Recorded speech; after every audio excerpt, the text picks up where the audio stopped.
Electoral ரோல்னா நம்மள எத்தனை பேருக்கு தெரியும்? ஓட்டர் ஐடி வச்சிருந்தா மட்டும் நம்மளால பூத்ல நேரா போய் ஓட்டு போட முடியாது. இந்த சிறப்பு திருத்தத்தை எதிர்த்து முதல்வர் ஸ்டாலின் அவர்கள் ஒரு அனைத்து கட்சி கூட்டம் ஒன்று கூட்டினாரு. இதுல நிறைய கட்சிகள் கலந்துக்கிட்டாங்க. சில கட்சிகள் அரசியல் காரணங்களுக்காக நாங்க கலந்துக்கல, ஆனா எஸ்ஏஆருக்கு நாங்க எதிர்ப்பு தெரிவிக்கிறோம்னு சொன்னாங்க.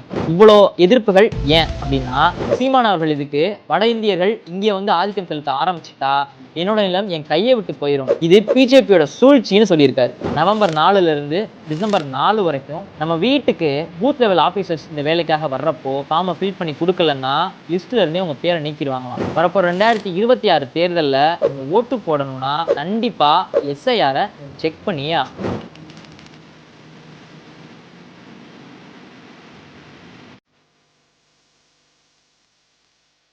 மக்கள் நீதி மையத்தோட தலைவர் கமலஹாசன் அவர்கள் 2009 மக்களவை தேர்தலில் ஓட்டு போட போனப்போ அங்க அவருக்கு ஓட்டு இல்லைன்னு சொல்லி திருப்பி அனுப்பிச்சிட்டாங்க. 2 வருஷத்துக்கு முன்னாடி நடந்த 2006 சட்டமன்ற தேர்தலில் கூட நான் இதே பூத்துல தான் ஓட்டு போட்டேன். சென்னையில் டாக்ஸ் கட்டுற எனக்கு ஓட்டு இல்லைன்னா என்னதுன்னு ஆவேசமா பேசிட்டு வெளியே வந்தது மீடியாவில் அப்போ ட்ரெண்ட் ஆச்சு. ஆக்சுவலா ஏன் அவருக்கு அப்போ ஓட்டு இல்லை?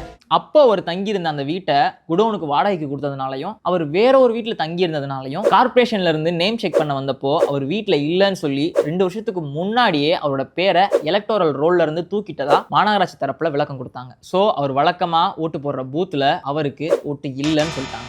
எலக்டோரல் ரோல்னா நம்மள எத்தனை பேருக்கு தெரியும்? ஓட்டர் ஐடி வச்சிருந்தா மட்டும் நம்மளால பூத்ல நேரா போய் ஓட்டு போட முடியாது. நீங்க எந்த தொகுதியில் இருக்கீங்களோ, உங்களுக்கு எங்க ஓட்டு ஒதுக்கப்பட்டிருக்கோ அந்த பூத்ல இருக்க எலக்டோரல் ரோல்ல உங்க பேர் இருக்கான்னு செக் பண்ணணும். அப்படி இருந்தா மட்டும்தான் உங்களால அந்த பூத்ல ஓட்டு போட முடியும். வரப்போ 2026 தேர்தலில் நீங்க ஓட்டு போடணும்னா கண்டிப்பா எஸ்ஐஆரை நீங்க செக் பண்ணியே ஆகணும். ஸ்பெஷல் இன்டென்சிவ் ரிவிஷன், அதாவது தீவிர சிறப்பு திருத்தம். ஆக்சுவலா எதுக்கு பண்றாங்க? இந்த எஸ்ஐஆர் தகுதி உள்ளவர்களுக்கு அந்த ஓட்டை உறுதி பண்ணணுங்கிறதுக்காகவும், இறந்தவங்க, வீடு மாறினவங்க, இடம் பெயர்ந்தவங்க, தகுதியற்றவர்களுடைய ஓட்டை அந்த லிஸ்ட்ல இருந்து நீக்கிறதுக்காகவும், அதோட பிழைகள் ஏதாவது இருந்தா அதை திருத்தம் பண்றதுக்காகவும் பண்றாங்க. ஆக்சுவலா இதை யார் பண்றது?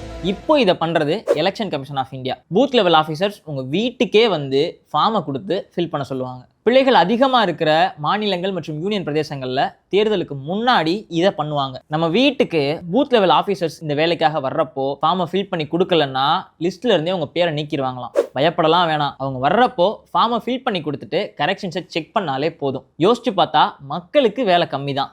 நவம்பர் 4ல இருந்து டிசம்பர் 4 வரைக்கும் பூத் லெவல் ஆஃபீஸர்ஸ் உங்க வீட்டுக்கே வந்து இந்த கணக்கெடுக்கிற வேலைகள்லாம் பார்ப்பாங்க. டிசம்பர் 9ல இருந்து ஜனவரி 8 வரைக்கும் அந்த லிஸ்ட்ல உங்களுக்கு ஏதாவது ஆட்சேபனைகள் இருந்தா நீங்க கருத்து தெரிவிக்கலாம். டிசம்பர் 9ல இருந்து ஜனவரி 31 வரைக்கும் இந்த ஆட்சேபனையான கருத்துக்களை சரி பண்ணுவாங்க. அதுக்கப்புறம் பிப்ரவரி 7ஆம் தேதி இறுதி பட்டியலை வெளியிடுவாங்க. இப்போ தமிழ்நாடு, கேரளா மாதிரியான 12 மாநிலங்கள்ல இந்த தேதிகள்ல இந்த நடைமுறைகள்லாம் நடக்கும். இதுக்கு மக்களாகிய நம்ம என்ன மாதிரியான ப்ரூஃப்லாம் காட்டலாம் அப்படின்னா, 2002ல இருந்து 2004 இருக்க ஓட்டர் லிஸ்ட்ல உங்க பேர் இருந்துச்சுன்னா ஓட்டர் ஐடியே போதும், வேற எந்த ப்ரூஃபும் வேணாம். ஒருவேளை அதுல பேர் இல்லை அப்படின்னா பேன் கார்டு, பர்த் சர்டிஃபிகேட் மாதிரியான ஐடி கார்ட்ஸை உங்களுடைய ப்ரூஃபா நீங்க சப்மிட் பண்ணலாம். அதே மாதிரி ஆதார் கார்டை நீங்க யூஸ் பண்ணணும்னு நினைச்சா அட்ரஸ் ப்ரூஃப்காக யூஸ் பண்ணிக்கலாம். ஆனா டேட் ஆஃப் பர்த் ப்ரூஃப்காகவோ நேம் ப்ரூஃப்காகவோ ஆதார் கார்டை யூஸ் பண்ண முடியாதுன்னு சொல்லியிருக்காங்க.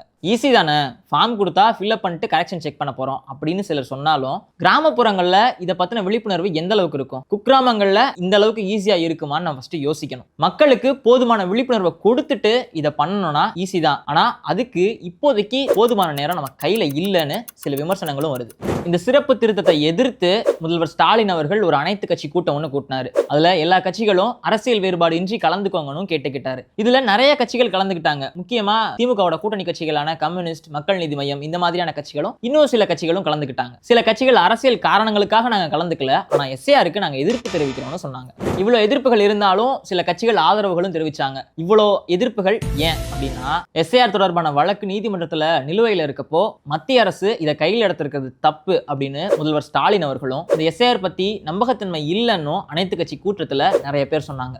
அதே மாதிரி டிவிகே தலைவர் விஜய் அவர்கள் கூட 30 நாள்லாம் இதுக்கு பத்தாது, இவ்வளோ பேர் இருக்கிறத எப்படி 30 நாள்ல கணக்கெடுத்து முடிப்பீங்க, பீகார்ல நடந்த மாதிரியே தமிழ்நாட்டில் நடந்துருச்சுன்னா அப்படின்னு எதிர்கட்சிகள் வைக்கிற கேள்வியை முன் வச்சு இது நடக்காதுன்னு என்ன நிச்சயம்னு கேட்டிருக்காரு. இப்போதைக்கு இதை கைவிடுங்க, பழைய பட்டியலையே இந்த தேர்தலை நடத்துங்கன்னு கோரிக்கையும் வச்சிருக்காங்க. இந்த எஸ்ஏஆர்ல இன்னொரு முக்கியமான விஷயம் என்னன்னா, 3 மாசம் ஒருத்தர் ஒரு இடத்துல தங்கி இருந்தாங்கன்னா அந்த தொகுதியில அவருக்கு வாக்குரிமை கொடுக்கணும். சீமான் அவர்கள் இதுக்கு வட இந்தியர்கள் இங்கே வந்து ஆதிக்கம் செலுத்த ஆரம்பிச்சுட்டா என்னோட நிலம் என் கையை விட்டு போயிடும், இது பிஜேபியோட சூழ்ச்சின்னு சொல்லியிருக்காரு. இப்போ மக்களுக்கு எஸ்ஐஆர் பத்தி எந்த அளவுக்கு விழிப்புணர்வு இருக்கு? இது எளிமையானதா? இப்போ இது கட்டாயமா? நம்பகத்தன்மையானதா? நம்பகத்தன்மையா? இதை நடத்த மக்களாகிய நீங்க என்ன பண்ணலான்னு கமெண்ட்ஸ்ல சொல்லுங்க.